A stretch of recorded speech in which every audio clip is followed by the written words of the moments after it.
antes que arranque. Acción.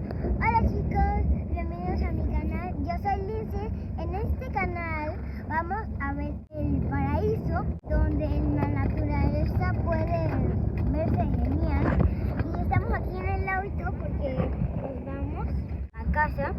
Así que les voy a mostrar la naturaleza. Así que vengan conmigo. Chicos, ahora estamos en el agua, como pueden ver. Y entonces vamos a ir a la casa porque estamos en la naturaleza y ustedes saben que la naturaleza es muy linda. Así que les digo cuando estamos en la casa y vamos a tocar a los pajaritos chiquitos, así que vamos allá.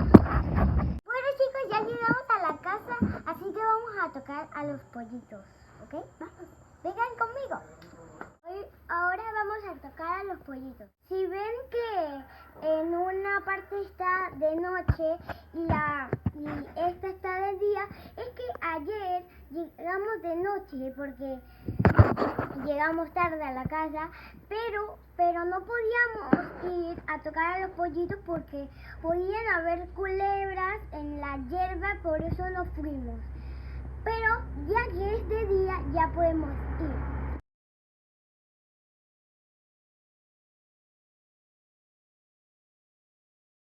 Porque el tuyo es el más tierno.